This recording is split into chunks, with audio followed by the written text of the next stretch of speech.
I'm live now.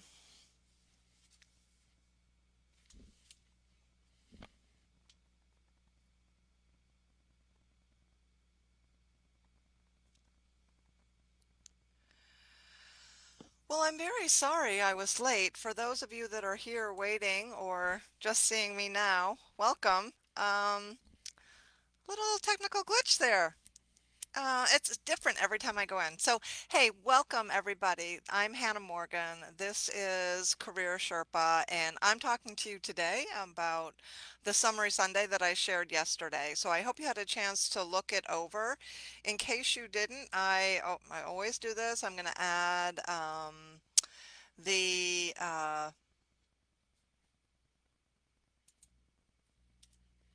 link in the first comment. If you're here today with me, I'm sorry I'm a little bit late. If you can just say hi and let me know that you're here in a comment so that I can just give a shout out to anybody that might be here. I am thinking that since traffic has dropped off a little bit this year, I might just run this through the end of the year and try something different in the beginning of January. So I'll let you know what that looks like. I'm still waiting to get LinkedIn Live, which I have not gotten yet.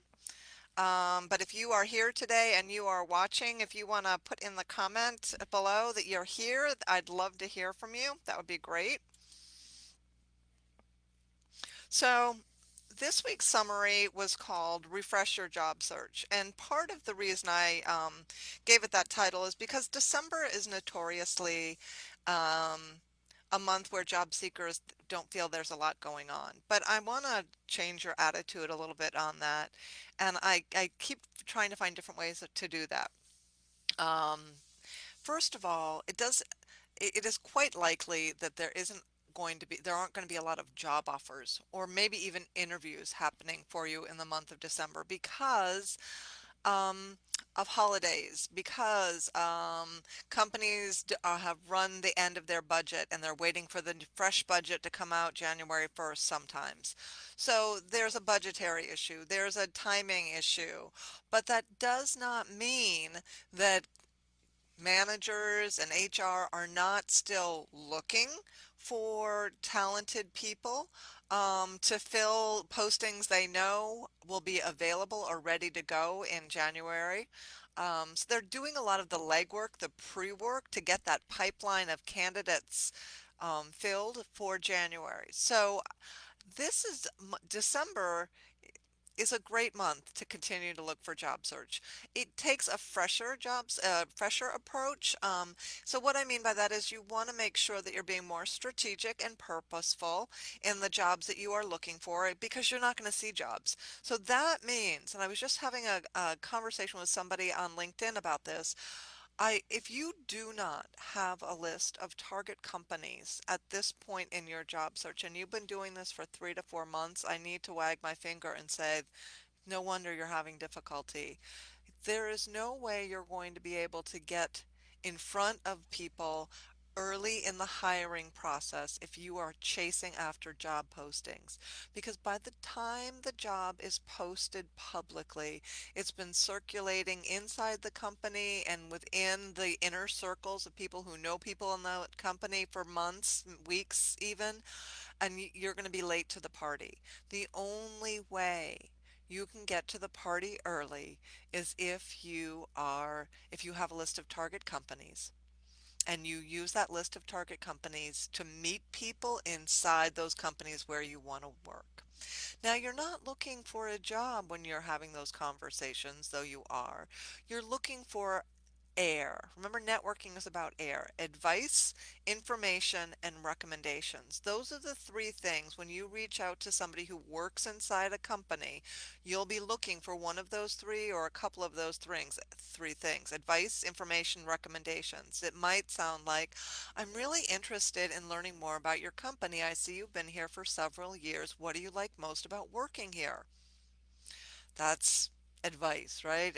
Or information to give you a better sense of why they like working there. How was it that you came to find your job here in the organization? Rec- How would you recommend I might move forward if I were interested in working here? Are there any other people that you recommend that I speak with inside this organization that might be helpful in providing me with information about what it's like to work here? Ta-da! Those are the questions you're going to be asking people who work inside the companies where you want to work, those target companies, right? So your job during the month of December is to have those conversations. That's what I want you to do. Hey Trisha, great to see you. Hey Heidi, thanks for being here. Sorry I was a little late today. So, the reason that prep work and that refresh is going to be super important during the month of December is that there's not going to be a lot of other things for you to do. There are not going to be a lot of jobs to apply to, which means there's not going to be a lot of resume tweaking you need to do. So you can invest your time in finding people who work inside those target companies. And believe it or not, there many people that you know are either a little slower during the holidays, maybe working a lighter schedule. They have the flexibility and availability to have those conversations with you. People like to network. People especially like networking more today than they did pre-pandemic because in a lot of cases people are still working from home and they're sort of craving for fresh new conversations. So don't be afraid. The worst they can do is say no. Actually, the worst they will do is ignore your message. I always say try three times. Three times. One, two, three. If they reject you after the third time, then go ahead and move on and find somebody else inside the company that you know. But three strikes and you're out is generally my rule if you don't know enough about the company. If you really love, love, love that company, then there's nothing that they can do that will keep you from trying to reach them. So the first the f- so the first article that I shared in this week's Summary Sunday was how to tap into the hidden job market. And then Robin Ryan wrote this on Forbes, and it is an interview that she and I had a couple of weeks ago when we were talking about the hidden job market and what is it today. And it's in the simplest term, the hidden job market means there are jobs out there right now that you don't know about yet. You can find out about them if you are having conversations with people who work inside companies where you want to work, but you have to have those conversations, which means you have to identify those companies where you think you might want to work. Um, so it's all about how to tap into the hidden job market and why that's so important. And one of the things that I talked to Robin about near the end of the interview, she's like, "Oh, wow, I didn't even know about this," is that you can stalk on Facebook to find people that work inside companies you might be interested in working for. So, you know how LinkedIn gives you the ability to search for people who work inside companies? They make it pretty simple to do. You can do almost the exact same thing on Facebook. And believe it or not, a fair number of people on Facebook have put their work experience in their profile, which allows you to sort and filter and see where people work. Now, here's the thing. I'm not suggesting you reach out cold to somebody on Facebook. The beauty of Facebook is it will, like LinkedIn, show you the people that your friends. It will show you the relationships you have with people inside companies. So you don't know that person who works inside the company, or maybe you do, but your friends know people who work inside that company. So what you can do is looking at the data on Facebook. Find the person that you want to meet inside the company, then look at the people you know in common, and then through email or through phone or through text, reach out to those people or the person you know that knows that person and say, "Hey, I see you're connected to XYZ person who works at XYZ company, and I'd love to talk with them. Can I reach out and drop your name, or do you want to introduce us?" But Facebook is another way because here's the thing, we have personal relationships and we don't really know in our personal relationship who has connections elsewhere in the professional world. And I don't want us to miss out on opportunities because they're not happening on LinkedIn. I don't want you to miss out on not being able to find a connection because you're only using LinkedIn. Use Facebook if you're active there. You've got a network of how many people on Facebook? Maybe 100. I think Facebook said the average person has 250 connections or something like that. Do you know where every single person that you're connected your friends with on Facebook works? Do you know where they used to work? Do you know all of their friends and where their friends work? That's the power of Facebook. I'm not suggesting that you connect randomly with some person you don't know who works at a Target company on Facebook. I don't want you to do that. That exposes them to your private profile, and you probably don't want to do that. But you can use your friends to find the people that you know. And that was a little tidbit that I discovered and I've written about and I talked to Robin Ryan about in that hidden job market post. Okay. So questions about that? It was pretty cool stuff. Hi, Wayne. Good to see you. Any questions about that article about the hidden job market? Any other things you want to say about the hidden job market? The next article I'm going to move along and talk about is four ways networking has changed during the pandemic and ways to fix it. Lisa Rangel, who is a well-respected authority on LinkedIn and resume writing, I've respected her for a long period of time, wrote this article and she interviewed one of my other friends who's a recruiter, Steve Levy. So shout out to both Lisa and Steve Levy. Um, there aren't any company holiday parties to go to. There aren't any neighborhood events. But Lisa Rangel in this article recommends workarounds. So you can't go to that office party that your spouse is not having, right? There are ways around that and things that you can do to meet up with people. And you know, one of the other things that you can do, even though you can't meet face to face and over coffee like you might have been able to do pre-pandemic, you can certainly meet up at an outdoor cafe, sitting socially distanced with masks on, and you can still meet people outside in person. I know it's getting cold. But a lot of maybe it's indoors and you guys are sitting 6 feet apart. But just because you cannot meet in person the way you did before the pandemic doesn't mean you can't meet in person.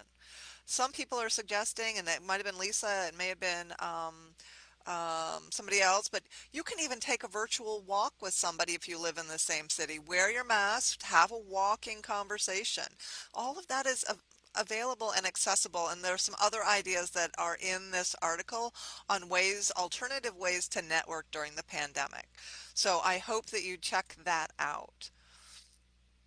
The other article that I shared was by my another friend, avid careerist, which is Donna Svi, and she wrote this article. And at first glance, you're like, "Well, of course I do," but the article is called "Do You Even Need a LinkedIn Public Profile?"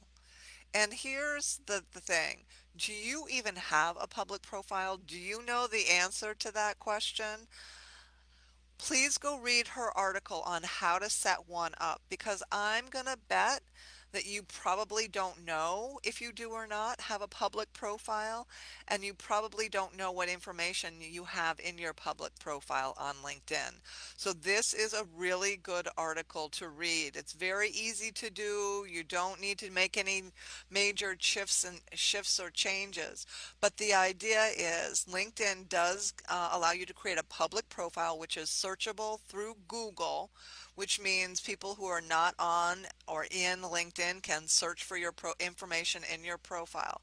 So the bottom line is yes, you absolutely want to make sure that your LinkedIn profile is a public profile too. It's an addition, and you want to make sure that the information in there is correct, and you can filter and you can churn stuff on and off. So please, please, please go check that article by Donna Svi out on Avid Careerist. And I really, if you don't know if you have a public profile, you should definitely go check that out. Um, the next post was about remote work, and it's by McKinsey and Company. And for those of you that McKinsey and Company is a consulting organization, they're very well thought of. Um, the article is about what's next for remote work, an analysis of 2,000 tasks, 800 jobs, and 9 countries. So a segment of this report summary is just on the United States, and that's what I want you to sort of think about.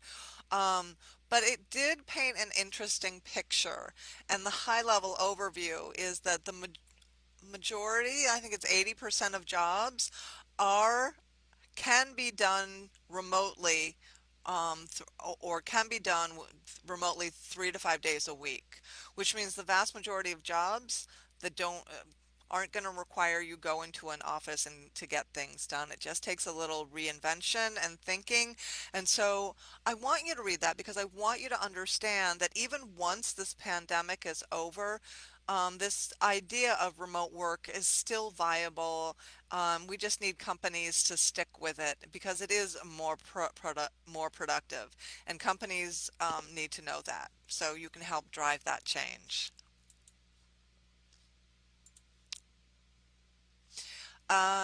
Okay, remote work. The next was an article on Fast Company called Six Effective Ways to Use Instagram for Job Search. Here, again, I am not recommending that you go start an Instagram account. But if you already are on Instagram and you are actively job searching, this is a really helpful article to read because it shows you another way to look at Instagram as more of a promotional page for you and your personal brand and what you're doing. I think it was probably 2 years ago I wrote an article which I've just updated on how to use Instagram for job search. I've long said that recruiters have started to use it in small percentages. Job Bites report said 37% of recruiters are going to Instagram to search for people because people do share professional interests on Instagram. It's just another place to go meet and hang out and associate with people who are talking about professional things similar to you. Go try and find your tribe, your group, your community on Instagram as it relates to work. And so that article on Fast Company will help you do that. Well-being and being mentally healthy is something that I know has plagued us all throughout this pandemic. So I'm regularly trying to find articles to share with you. This one is more related to fear and how fear really gets in our way of doing what we want to accomplish. And I know that firsthand because I battle this a lot. There are a lot of things I don't do because I'm afraid. And if I could just let go of that fear, if we could just let go of that fear, we would be better off today. We are getting in our own way.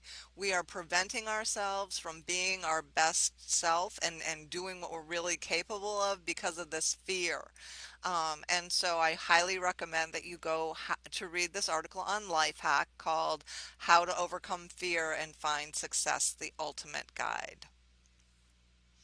Um, I also included a positive affirmation. I came across an article a couple of weeks ago on and shared it in my summary Sunday, and it had all these positive affirmations. And I thought, ooh, these would make really nice things to share and remind job seekers about. So I've created some images, some graphics to help give you all something to have some positive self-talk. So when you wake up in the morning, instead of saying, I'm not looking forward to this job search, maybe if this was the thing that you thought and said out loud, even though it wasn't the outcome I hoped for, I learned a lot about myself, right? That's a nice positive affirmation, right? And we say that every day, then maybe we won't beat ourselves up so much. The last article that I shared was information about a free summit that is being offered by Diana Chan of My Marketability. She's invited 15 career coaches and job search coaches to each present for a 1 hour segment on the topic of their choosing on the December 18th and December 19th. And this is all free for you. So all you need to do is go to that link in the article in my summary Sunday and register yourself so that you will be automatically enrolled for the summit on December 17th and 18th. And you can pick and choose The presentations that you want to attend, they're all going to be available to you for free at no cost. You do just have to register and add your information to attend. So I'm going to be presenting on the 17th. I'm going to be talking about visually representing your personal brand, something like that. And so I'm excited to do that. But there's some other great presenters that are going to be there presenting as well. So don't miss out on that opportunity. All right, I want to always try. That's the end of what I've got in my summary Sunday, and I apologize again for being late today. But are there any thoughts or questions that you would like me to try and answer at this point in time? Type them in the chat, and I'll certainly get to that. But I wanted to give you all an opportunity to ask a question. How are you feeling about your job search right now? Things going okay?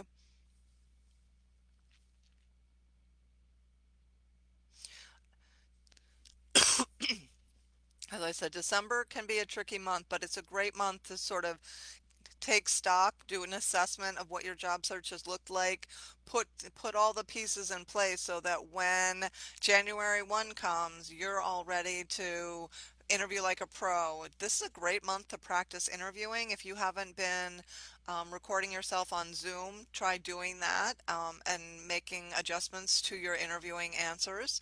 Um, it's a great time to do that.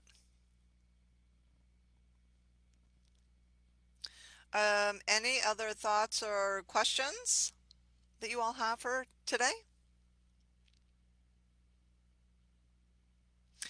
If not, I'm going to conclude and wish you a happy first full week of December.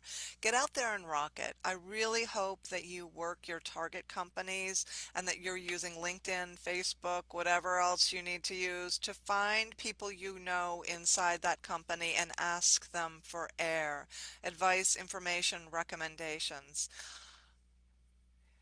You started working here, your question for advice, are there any other people that you might recommend or suggest that I speak with who can provide me more information about what it's like to work here?